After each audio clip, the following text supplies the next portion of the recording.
मेरे सभी बच्चों, धैर्य व सब्र पर प्रेरणादायक संदेश व कहानी। समझिए मेरे बच्चों, अरविंद के अंदर धैर्य बिल्कुल भी नहीं था। वह एक काम शुरू करता, कुछ दिन उसे करता और फिर उसे बंद कर दूसरा काम शुरू कर देता। इसी तरह कई साल बीत चुके थे और वह अभी तक किसी बिजनेस में सेटल नहीं हो पाया था। अरविंद की इस आदत से उसके माता पिता बहुत परेशान थे। वे जब भी उससे कोई काम छोड़ने की वजह पूछते तो वह कोई न कोई कारण बता खुद को सही साबित करने की कोशिश करता। अब अरविंद के सुधरने की कोई उम्मीद नहीं देख रही थी कि तभी पता चला कि शहर से कुछ दूर एक आश्रम में बहुत पहुंचे हुए गुरु जी आगमन हुआ है। दूर दूर से लोग उनका प्रवचन सुनने आने लगे। एक दिन अरविंद के माता पिता भी उसे लेकर महात्मा जी के पास पहुंचे। उनकी समस्या सुनने के बाद उन्होंने अगले दिन सुबह सुबह अरविंद को अपने पास बुलाया। अरविंद को न चाहते हुए भी भोर में ही गुरुजी के पास जाना पड़ा। गुरुजी उसे एक बगीचे में ले गए और धीरे धीरे आगे बढ़ते हुए बोले, बेटा तुम्हारा पसंदीदा फल कौन सा है? अरविंद बोला, गुरुजी आम। ठीक है बेटा, जरा वहाँ रखे बोरे में से कुछ आम की गुठलियाँ निकालना और उन्हें यहाँ जमीन में गाड़ देना। अरविंद को ये सब बहुत अजीब लग रहा था, लेकिन गुरुजी की बात मानने के अलावा उसके पास कोई और रास्ता भी नहीं था।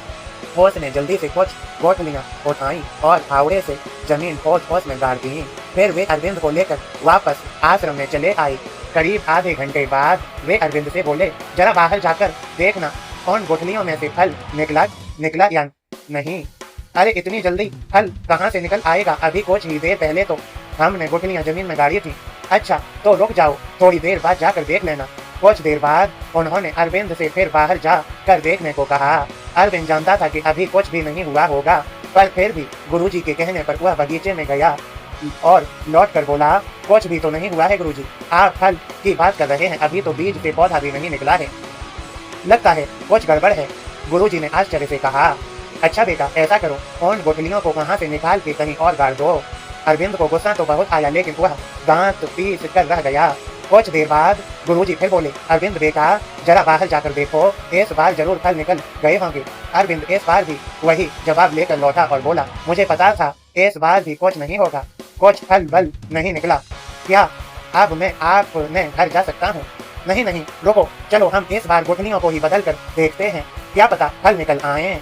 इस बार अरविंद ने अपना धैर्य खो दिया और बोला, मुझे यकीन नहीं होता कि आपके जैसे नामी गुरु को इतनी छोटी सी बात पता नहीं कि कोई भी बीज लगाने के बाद उससे फल निकलने में समय लगता है। आपको बीज को खाद पानी देना पड़ता है, लंबा इंतजार करना पड़ता है, तब कहीं जाकर फल प्राप्त होता है। गुरुजी मुस्कुराए और बोले, बेटा यही तो मैं तुम्हें समझाना चाहता था। तुम कोई काम शुरू करते हो, कुछ दिन मेहनत करते हो, फिर सोचते हो प्रॉफिट क्यों नहीं आ रहा, इसके बाद तुम किसी और जगह वही या कोई नया काम शुरू करते हो, इस बार भी तुम्हें रिजल्ट नहीं मिलता, फिर तुम सोचते हो कि यार ये धंधा ही बेकार है। एक बात समझ लो, जैसे आम की गुठलियाँ तुरंत फल नहीं दे सकती, वैसे ही कोई भी कार्य तब तक अपेक्षित फल नहीं दे सकता जब तक तुम उसे पर्याप्त प्रयत्न और समय नहीं देते। इसलिए इस बार अधीर हो आकर कोई काम बंद करने से पहले आम की इन गुठलियों के बारे में सोच लेना। कहीं ऐसा तो नहीं कि तुमने उसे पर्याप्त समय ही नहीं दिया। अरविंद अब अपनी गलती समझ चुका था। उसने मेहनत और धैर्य के बल पर जल्द ही एक नया व्यवसाय खड़ा किया और एक कामयाब व्यक्ति बन गया। मेरे सभी बच्चों, आप सभी समझ गए होंगे कि कोई भी फल तुरंत नहीं बनता, समय लगता है, इसलिए धैर्य न खोएं और अपने मार्ग में अडिग रहें, खुश रहें। आप सभी को मेरी कृपा भरा आशीर्वाद। इस संदेश को ज़्यादा से ज़्यादा शेयर करें। सबका मालिक एक।